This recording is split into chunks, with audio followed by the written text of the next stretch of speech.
Hello. How you guys doing tonight? Let's see if I can get my light a bit more even there. Dang desk lamp.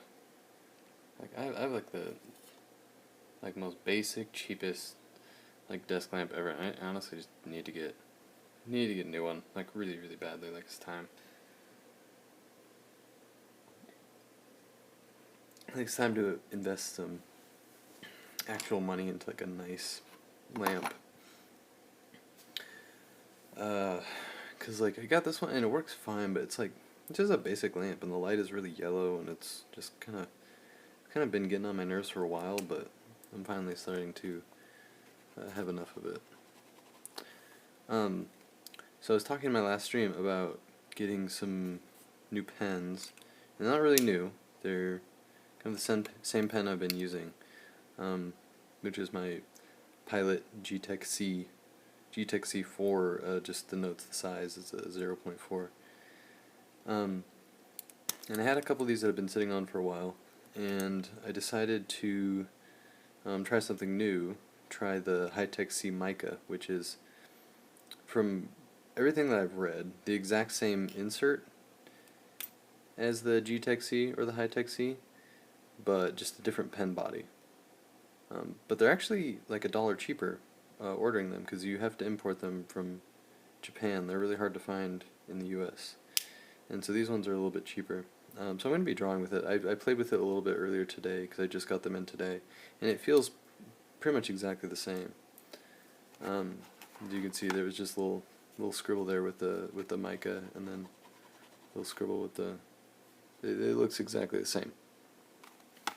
So we'll see. This is kind of like just hopping into the deep end with this pen and seeing how it feels. The biggest difference is obviously the body, but I've never found a pen body really particularly a deal breaker for me. Like some people complain that this one has this ridge here that you can see, whereas the high-tech C doesn't have that. It's totally smooth. So people have complained that it gets in the way of their fingers and stuff, and I can understand that, but I honestly kind of like it because it's like a grip. Feels like a good spot to grip, like a little higher up on the pen. But I don't know. So we're just gonna do it.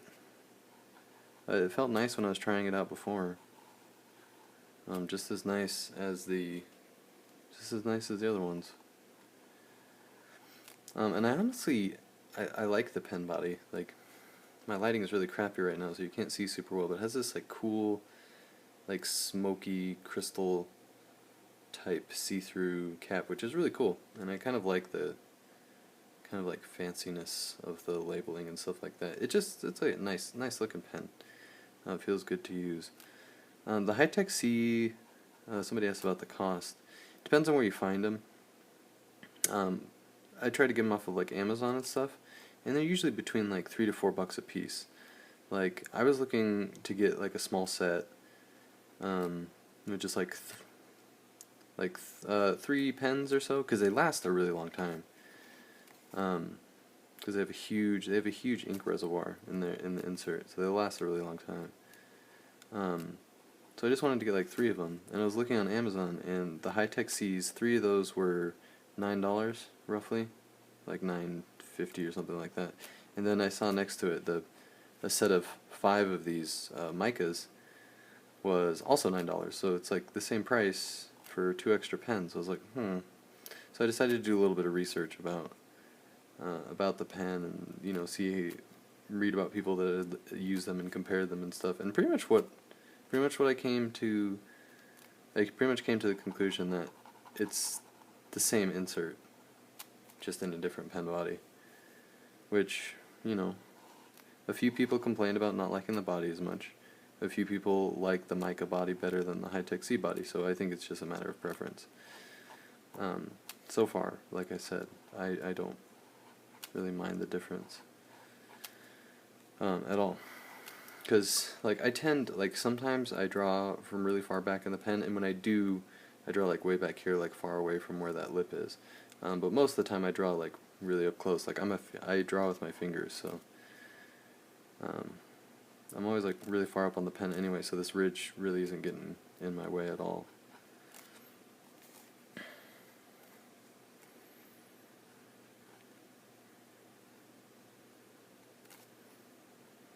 Yeah, it feels good. I mean, it feels the same as what I'm used to, so that's good.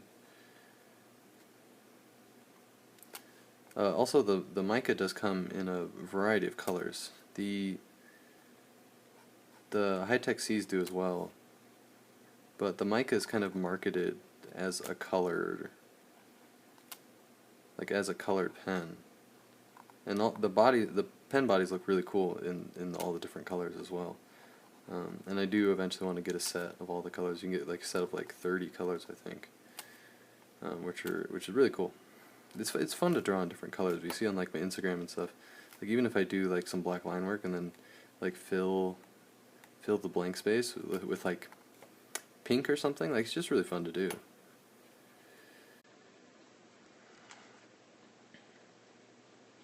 So I want to get a set of those, but I obviously wanted to try them first to make sure I like them at all before leaping into a big like $30 set like that. But yeah, great value for a pen. I mean, it seems like a lot, like $3 or $4 for a pen, even if you're getting the high-tech C. It seems kind of like a lot on paper, but like I can attest that these pens last a really long time. Like I'll show you. Like it's not the ink cartridge is not like a ballpoint. Like you have this little fine point, and then you have this really big wide ink reservoir. And like I use these every day, and the large ones will last me like a month or more, like a month to 2 months of like everyday drawing. And I fill in like big spaces with these pens and like really like go a lot of distance with them. And they last a really long time. So it honestly, for the quality and how long they last, totally worth every penny for either version. And to repeat, this is G-Tech C and High-Tech C are the same. So when I say High-Tech C and I have a G-Tech C, like I have a High-Tech C in my drawer that's the same pen body as this. They're the same. As far as I can tell, the G-Tech C and the High-Tech C difference is only localization. They look exactly the same. And then this is the High-Tech C Maica, which is still the same pen. I find it really interesting that they have basically the same cartridge in like 4 different pen bodies. And I think they do that just because like the insert is like tested, people like it, so they decided to put it in a bunch of different bodies so that people would have different choices, I guess, which is cool. More power to them, I guess. To me, I don't care as long as I get the experience from this pen that I'm used to, which is undeniably a good one. And what I'm drawing tonight is, I honestly don't really know what it is. It's another one of the request drawings for the person who purchased this sketchbook, and they basically just sent me an image of this character, saying it's some sort of like moon sprite or something, and asked if I would draw that. I'm like, hell yeah, because it's a really cool design. So I'm drawing it. That's about all the information I have for you guys. She's got one arm that has like another arm sprouting out of it, which I think is really cool. If you can see that there, she's got that, like her arm, and then there's like another arm growing out of it. Really neat.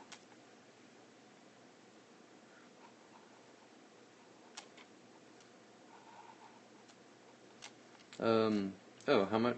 My original sketchbooks.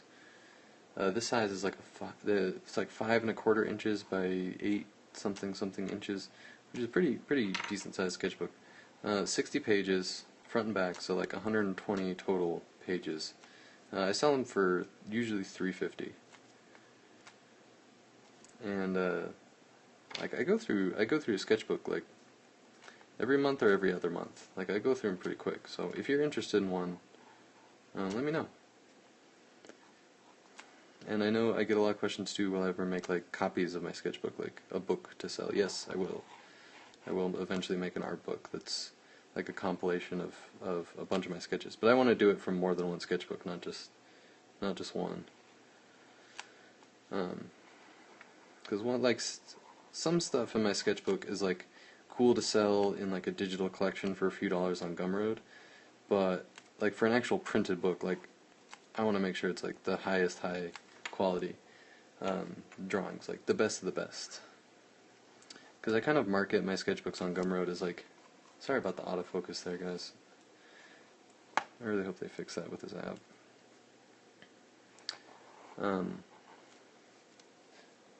Hold on. Like I market my sketchbooks on Gumroad like my digital sketchbooks as like kind of more raw, like just really not messed with a lot, like just direct scans. I usually just do like some minor resizing and like do like the auto tone adjustment, and that's pretty much all I do. Just because like I kind of like I like them as kind of like an unedited product. Like it's you're essentially just looking at my sketchbook, which I like a lot better personally than doing like a really like highly edited digital art book. Because not only is it a ton of work, but like I don't like the aesthetic of it. Like I've seen, you know, people who do a lot of digital work will do that because like it's not all on paper. They're not just like straight scanning it, right? Like it's all just like digital files being compiled, and they'll do things where they'll add like multiple drawings onto one page, or like have a sketch, you know, like lower opacity in the background. And while it's like a cool look, it's just not my style. I don't think. I think I'm more just like a direct person. You know, like here's my art. I'd rather you see it for what it is than like, you know, really dress it up. And I think a lot of people appreciate that approach. I get good feedback about it, which is good. But I also try to keep my stuff pretty cheap. My digital art book collections on Gumroad, I sell them for like between $2 to $4, depending. And I will, if you stay tuned or watch the recording later, I will drop a little promotional link for my Gumroad to get like $1 off. It's just like a little code that you could type in. And I'll drop that a little later, like when I take a break or something.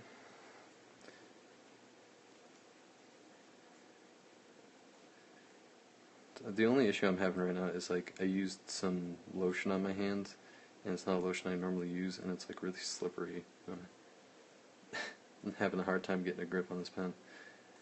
I hate lotion that like lingers on your skin. It drives me nuts.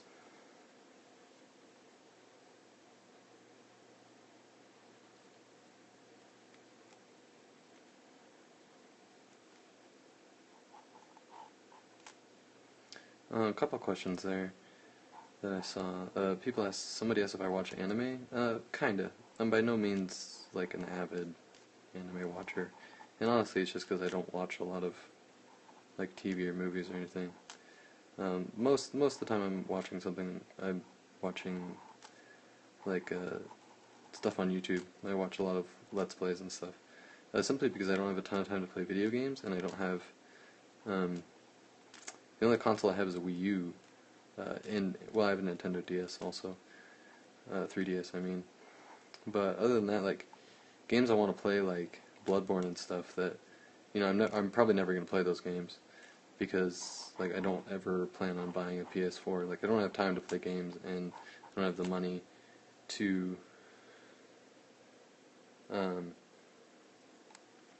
like purchase consoles, and let alone you know $60 games.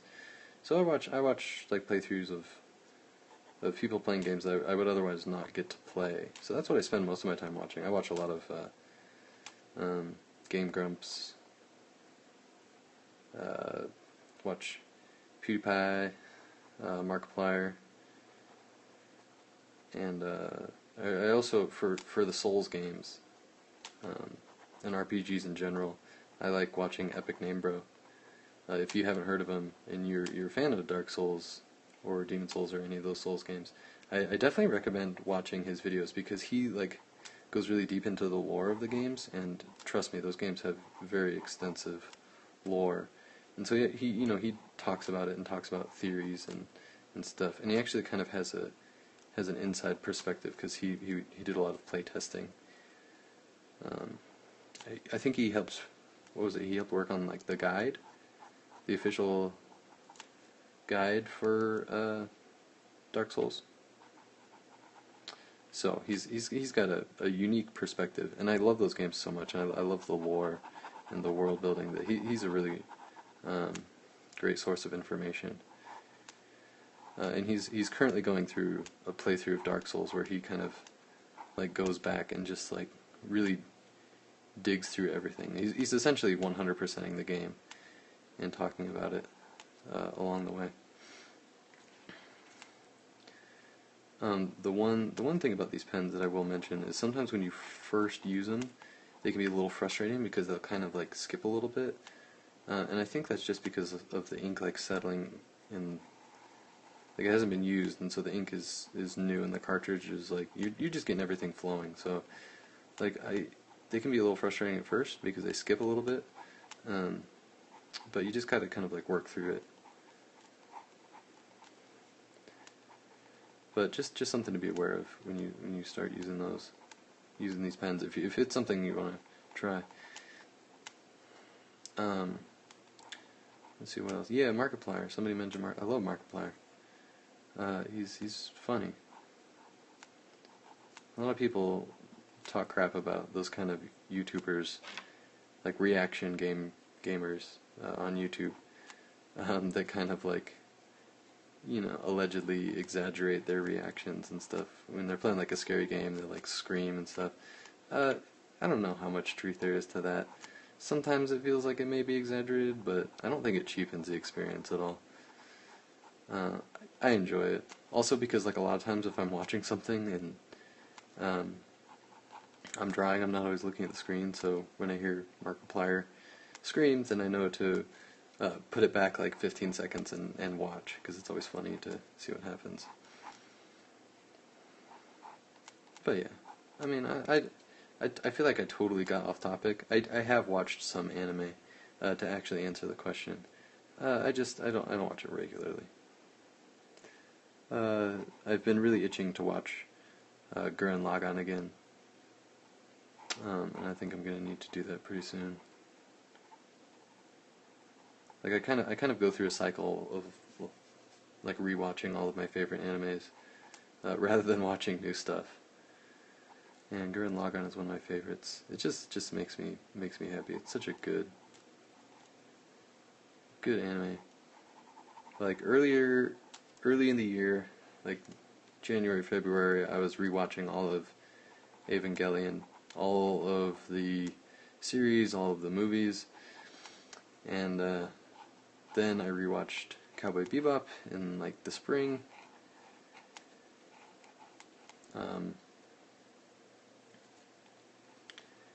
And what else? Yeah, no, I haven't really watched anything since I rewatched Cowboy Bebop. So yeah, I'll probably rewatch Gurren Lagann again.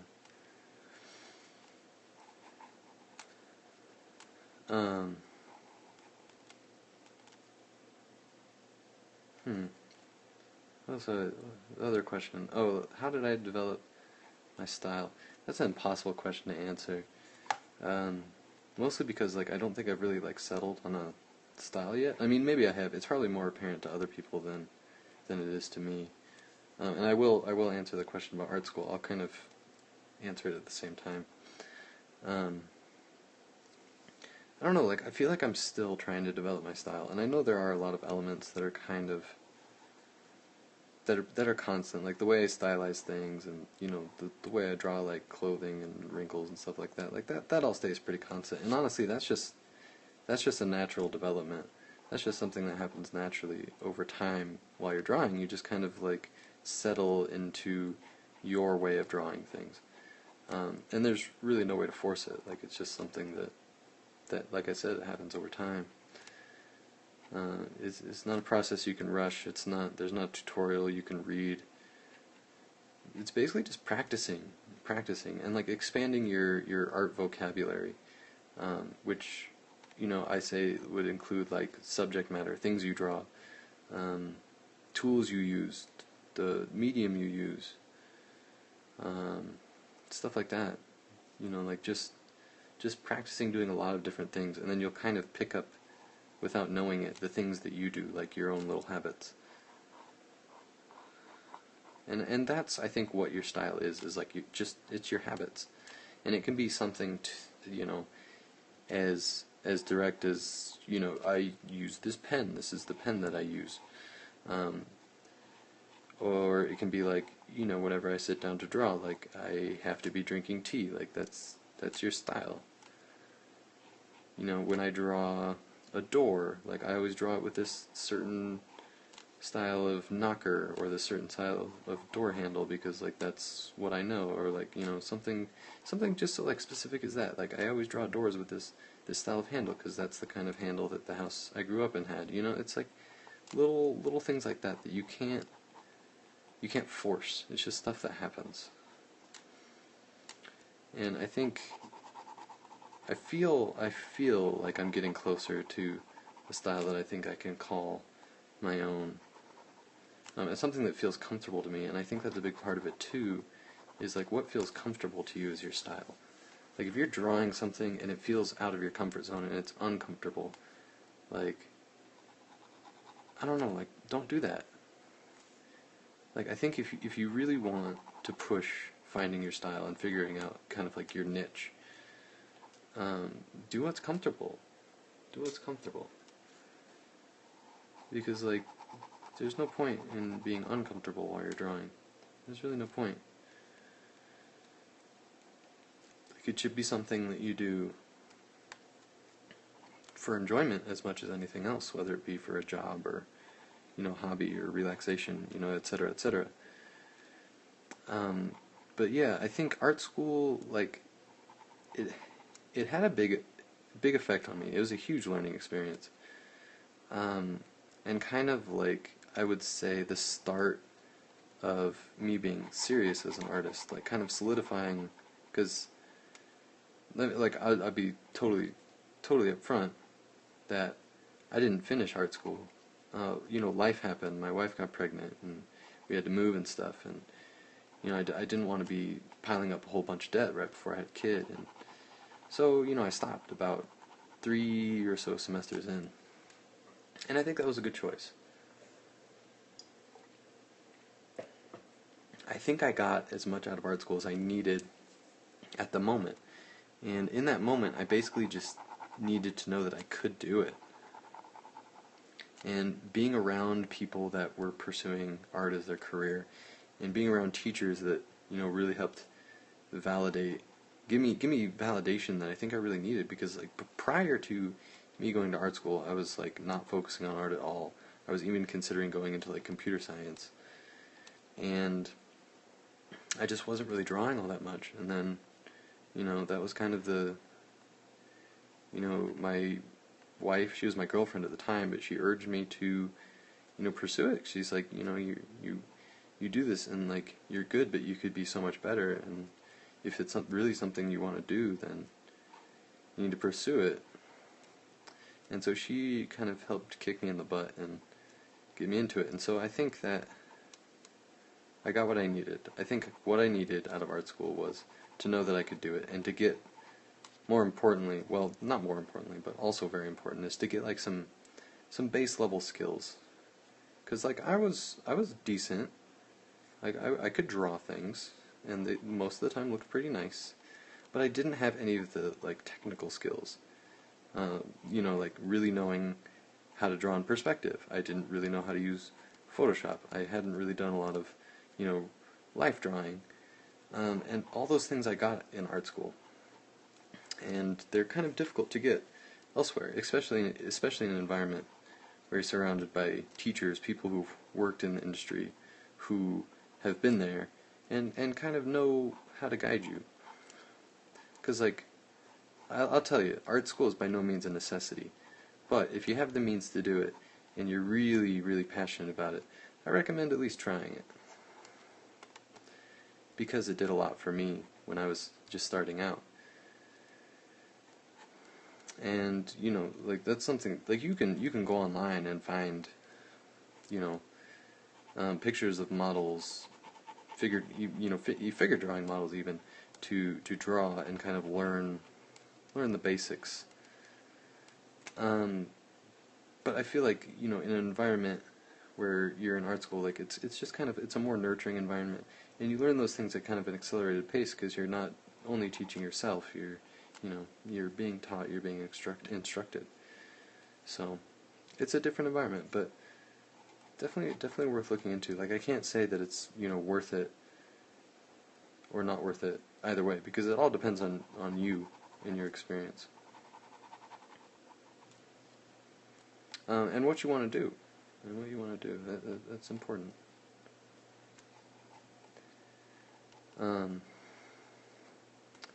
So yeah, I mean, if you're in art school, like more power to you. Like keep it up. Like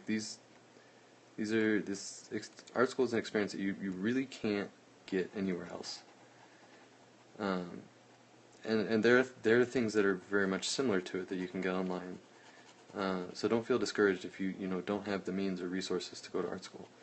It's by no means necessary to be good, but if you have the means, then yeah, I mean, cherish every moment you have, and really really dig in, and get involved, and like talk to your teachers, and just soak up everything they have to offer you because these are people that very likely have been working for years in the industry. And they can give you all the practical skills, but their advice is golden. Like I talked to a lot of my teachers about what it was like getting into the business of being a professional artist, and like what that entails. And I learned a lot, and I networked a lot, and got some really valuable information, connections, and friends out of that experience. So really, like, you gotta go. If you're in it, you gotta go 100% and use everything that's available to you. Like, let me stress that because art school is not cheap, and you're not just paying to sit in class. Like that's a big part of it, but yeah, those are the people you want to be. Like that's your goal, is to be a professional and be someone that works in the industry. So yeah, just soak up everything they have to say like a sponge. It's great. I mean, I love my time in art school. I went to art school in San Francisco at the Academy of Art. It was a great experience. I loved it. But the really interesting thing, and tying it back to the discussion about style, is that the way I drew in art school is completely different from how I draw now. Like I was drawing a lot of really realistic stuff, and like I was still doing a lot of excuse me, let me wet my whistle.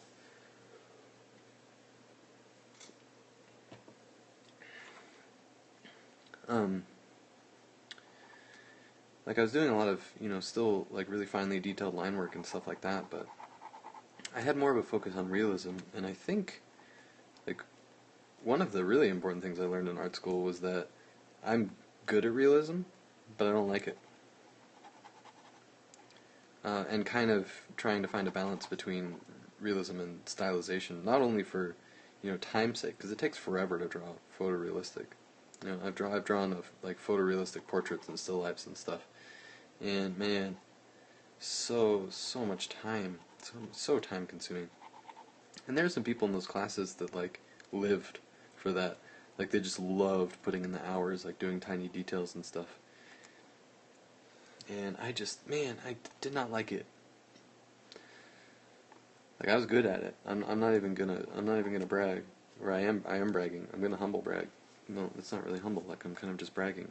Sorry, but like I was good at it, but I didn't enjoy it. So that kind of helped me start down the path of like, well, I like drawing realism. Like I like the finished product, but I don't like putting in as much time. So my goal kind of since then has been to try to achieve realism without putting as much time into it, without spending 8 hours drawing. Trying to find that balance. And I think that a lot of artists try to pursue that, and I think it's a totally valid and worthwhile pursuit. So that kind of helped me. Actually, it really helped me. Kind of is totally understating it. So I'm going to let this dry for a second so we can do some erasing. And I'm going to do a little bit of pencil, because in addition to these lovely pens that I got, which I'm actually really enjoying, I like it. It's got a little bit more weight to it, this pen body. Like, comparing them, this one is a little bit lighter than this one, and I like the weight. So we're gonna let that dry a little bit so I don't smudge any of it out when I try to erase. And as promised, I'll give you guys my links, and more importantly that purchase code. So up top is my Patreon. That's where you can go to support me monthly and get news about my personal projects that I don't put elsewhere. The second one is my Gumroad. That's my store where you can go purchase my digital art book collections, as well as one physical short comic that I'll mail to you if you buy it with the original sketch inside. YouTube channel, Merrick Duraki. That's where I upload all the replays of my Periscope streams. They're not the best quality, obviously, online, but for people who want to watch them after the fact, or they miss them, or you want to go back and see or hear something, Merrick Duraki. And then if you go to Gumroad and you want to buy something, and you type in Periscope in, just like this, as a purchase code, I think you have to type it in at the end, you get $1 off any of my stuff on there. So, yeah. A couple questions while I was talking about that stuff. Have I tried microns? Yes, I have. I used them for a very long time, actually. Most of my high school drawings were done in micron, and they're fine pens. They're fine pens. I just kind of ended up not liking the technical pens very much.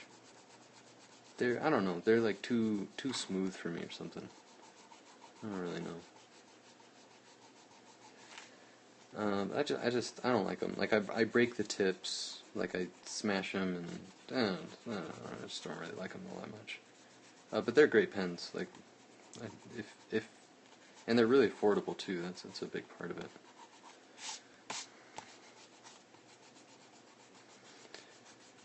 Also, do I play Smash? Not regularly. I don't have Smash on. I don't have Super Smash Bros. On my Wii. Sadly, I want it, and I've been thinking about getting it, but like, I haven't looked to see if it has online play. And if it has online play, like, I'll probably get it. But if it doesn't, I don't think I will, because I don't really have a lot of IRL friends. Forever alone. But like, I don't have people coming over to like play and stuff, and that's one of the biggest draws of Smash for me, is like having everybody on the couch to play and like trash talk and stuff. Oh, it does have online. Okay, well I'll probably get it eventually. Because yeah, if I can play against people, then I'll be happy, as long as I can play against people.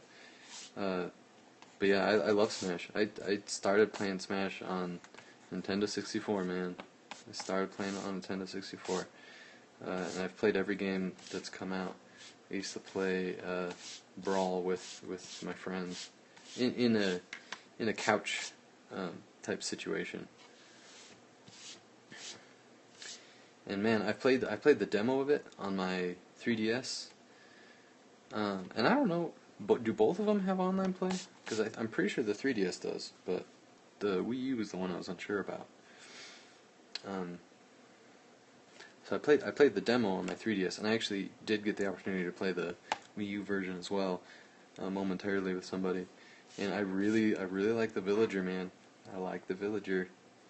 I think that might be my main. My main started as Samus, turned to Mewtwo, obviously Lucario, in the transition to Brawl or Melee. I don't remember which one's on the Wii. Whichever one didn't have Mewtwo that had Lucario, I started playing Lucario, and I like both of them really well. I also really enjoy Pikachu, just for lightning spamming purposes. But yeah, the villager is really fun. That tree attack is just too good. So yeah, I'll probably get it. If I do, I'll post my friend code or whatever. I don't know how it works. So yeah, maybe we can smash it up sometime. Let's have some bodies to practice on. That could be fun.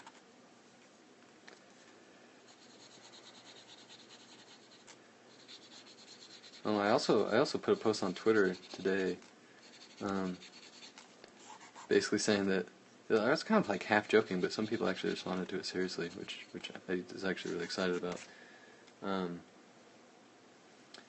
That like I'm totally willing to trade artwork for Game Boy games. If you guys got any like old Game Boy games lying around, Game Boy or Game Boy Color, I have both, that you don't play anymore, or just want to like pass along, then hit me up via email or on Twitter or whatever, and I'll totally send you like some art for it, and like I'll make it worth your while. Like I'm not just gonna like send you some BS. Like I've told people that I'm even willing to give like some commission credit too. But like stuff like original postcards or copies of my short comic, small drawings, stuff like that. Like I don't have a lot of money, so like I can't, go buy all these games all the time. But like I'm totally willing. Like if you guys are down for a little trade, like I'll send you some stuff. And I only have a handful of games now. I have Pokemon Silver, Wario Blast, Dr. Mario, Legend of Zelda, Link's Awakening. That's all I got. So I'm looking for pretty much anything. Anything you might have, even if you think they're not that great, like it's just the nostalgia for me, man. Like, I grew up with Game Boy specifically, and like I never really had all that many games. I think the only games I had on my Game Boy, I had a Game Boy Pocket, where I had Pokemon Blue, and I had Tetris, and those I think I had one other one that I can't remember the name of. It was some weird game that I honestly like. I didn't really get it. Like I think I was too young for it. But those were the only ones I had. So like I kind of always wanted more games, and like I'd always look at the games in the stores and like want them. So it's like totally a nostalgia thing for me, like revisiting my childhood and like getting to play all these games. And yes, somebody did ask if I'm interested in some of the older Pokemon games. Like I said, the only one I have is Silver. So any of them. Pokemon Pinball, Pokemon Red, Blue, Yellow, Crystal. I really want Crystal. That was the one I never got to play. 'Cause like I borrowed Link's Awakening from a friend, and I got to play that. And I played Pokemon Silver. I borrowed it again from a friend and got to play through most of that one. But I was reading up on Crystal and how it's like, basically an improved version of Gold and Silver. And so I really want that one to kind of get like, and people say that's like the premium experience of Gold and Silver, at least the Game Boy versions. I know they remade them on the DS. But yeah, that would be awesome. Message me on Twitter, or of course feel free to email me too. My email is in my profile. And yeah, like I'll send you a whole bunch of art. Like I said, I'll even do like commissions, small commissions for them. I don't have like, obviously, like I can't do anything like really huge, but like I promise I'll cut you a deal and make it worth your while. 'Cause yeah, I'll play them. If you've got them sitting around and they're just gathering dust and you want to see them go to a good home, like I'll give him a good home. I'll play him. There's just something about that nostalgia. Something about that nostalgia of playing those games and playing them on the Game Boy. Because I know you can get a lot of those games in like Virtual Console and stuff, but like I don't think I have to say that it's not the same. Not the same. I love hearing the buzz of the speakers and the feel of the buttons. It's like there's just can't replace that. Can't replace that.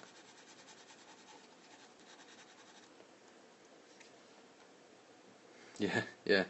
A loving home for your Game Boy games. Should start like a I don't know what do they call it, like where like somebody will have it's like technically like an animal shelter kinda, I guess, where people will basically like just have a huge plot of land and like adopt a whole bunch of pets and a whole bunch of animals, and they just like hang out and like get to chill out all day. I saw like a thing on some TV show where this family had set up like it was basically like a whole forest of like these little cat houses, like houses for cats, and they have like hundreds and hundreds of cats that like live on their property and just like hang out in the houses all day, and they like set out food for them and stuff. Crazy, but like how awesome is that? Like as a cat, it's like a resort. You like go and just like get to hang out with your cat buddies and just like no worries. Like that's where your Game Boy games will be going. Yeah, I can't remember what it's called. I saw it like a couple of years ago. It's this family and like they're retired and they just like essentially do it, not only for the wellness of the animals but for fun, because it's actually like a guy and his wife, and the guy builds these little cat homes, and they're like actual houses with just like miniature, with like multiple levels that the cats can go in. I wish I could remember what it's called. Maybe I'll try to find it, but like I saw it years ago, so I don't remember what it was. And yeah, I do know about the cat island in Japan, which would be totally fun. Yeah, yeah, like it.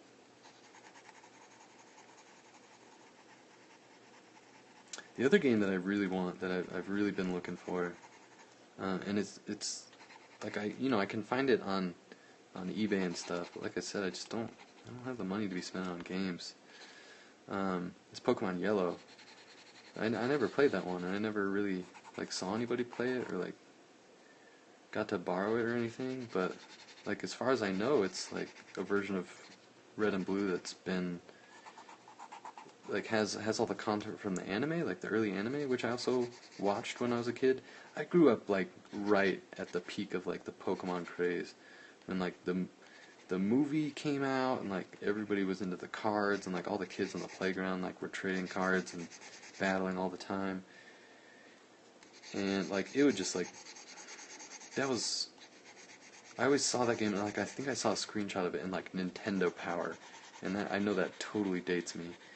But like I just remember thinking it was so cool that like the Pokemon would actually follow you around, because I believe in that game Pikachu actually walks behind you, and I think it was the first game to do that. But they didn't have that in Red and Blue, or even in Gold and Silver, so that was just like, oh my god, like your Pokemon follows you. Like that was like the most amazing revolutionary thing. Yeah, Pokemon was huge is like barely scratching the surface. Pokemon was a massive part of my childhood. So like that nostalgia for me is just like totally priceless. And oh my god, like somebody mentioned they might have Yellow laying around. That's like the holy grail for me. That's oh man. Gosh, you're the best. You're the best.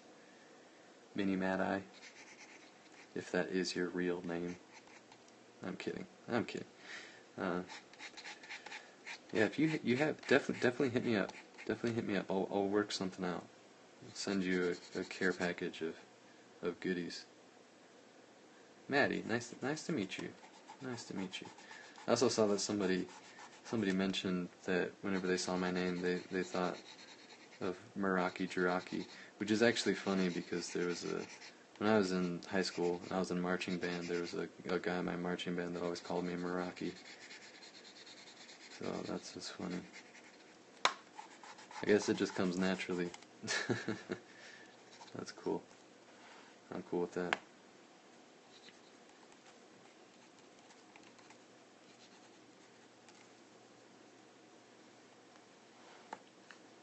Actually, yeah.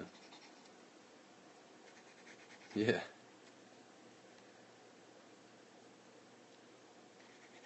dig it. Well, hey, I mean, it's like my username is pretty much. Oh wow, I'm drawing at a screen. Sorry guys. I was just like doing the folds here. Nothing special. What was I gonna say? Like I have like my username is my name, and that's for just making like ease of access so people can like search my name and find me and stuff. Um, my old username, and it's actually still obviously on my Gumroad page, Shark Baby. Always kind of like a running joke.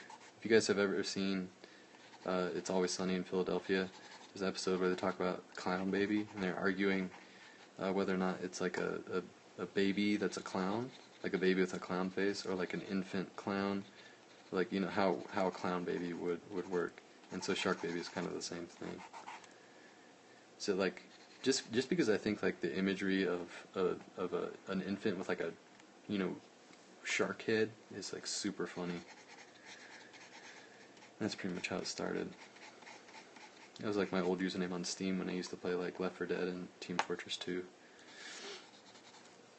Back in the day. Not the day where I was talking about like Pokemon, like the day after that day. Yeah. I'm gonna do a little Redbox action because I haven't been doing that lately.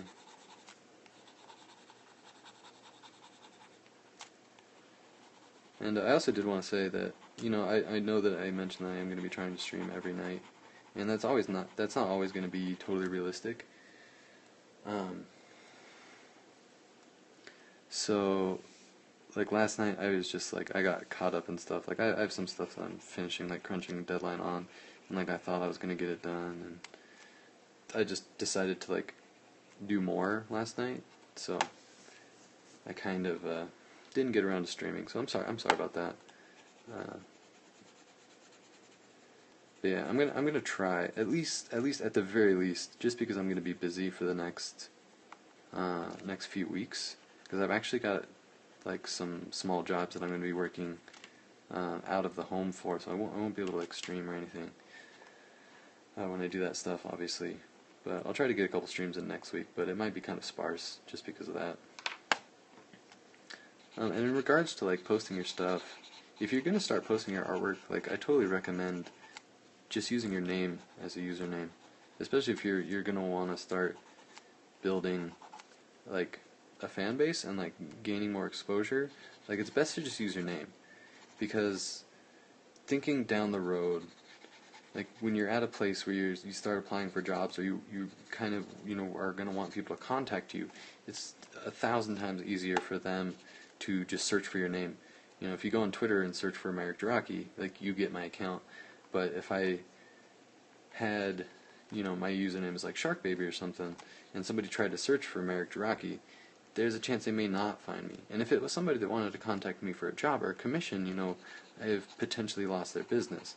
The easier you make for people to find you, the more people will find you. So if you're going to get serious about posting your artwork and getting exposure, then just use your name. It's the best way to do it, especially because I see a lot of people that like down the road, you know, are on Tumblr or something, and they have like a really established fan base, and then, you know, they want to get to a point where they're gonna start looking for more exposure, so they change it. And then the problem with that is like changing your URL, like it confuses people, and it's just avoid all the confusion in the first place and just use your name. Because I actually did that on Tumblr. I was using a different URL, and then I changed it to Merrick Jiraki to make it more searchable, and it confused some people. So yeah, just avoid that. Just use your name. It'll help you, like, as lame as it and kitschy as it sounds, like, start developing your brand. You know, not that you have to, like, develop a brand. Like, that's not a thing if you don't want it to be. But, like, you know, just like I mentioned, like, being able to search for Merrick Jaraki and finding information about me is super important to me, and I've actually gotten several jobs from it. You know, people that I don't know on Twitter or something that just, you know, see an image of mine somewhere and like, oh, like, I want to hire that guy. Search for Merrick Jaraki, and then they come up with my website, and my website has links to my Tumblr and my email and stuff, so people can find me. It's important to do that when you don't, if you're looking for jobs and you don't always get them in the most straightforward ways. Make yourself findable.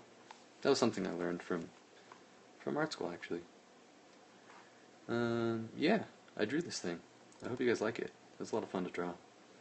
A really interesting character. With lots of cool, like, clothing bits and stuff. So yeah, I hope you guys enjoyed the stream. If you've got Game Boy games that need a home, go ahead and email me. It's I'll go ahead and I'll write it out. Just, you can go, like, straight to my wow, there's no room on that paper. You can go straight to my profile and find my email. So if not, and you can also contact me here for commission inquiries and stuff.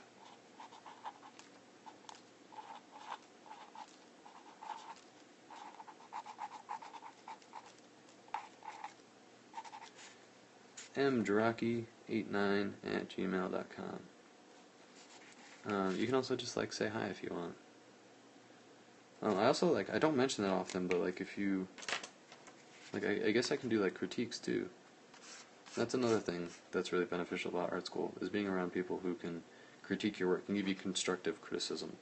So if that's something that you're looking for, I can also do that. So email me, yeah, for whatever. And once again, you guys, thank you for coming by. I feel like I haven't said thank you enough times in this stream yet. So thank you. It's really fun when you guys come and hang out and watch me draw and ask questions and talk about stuff. I have a good time, and I hope you guys do too.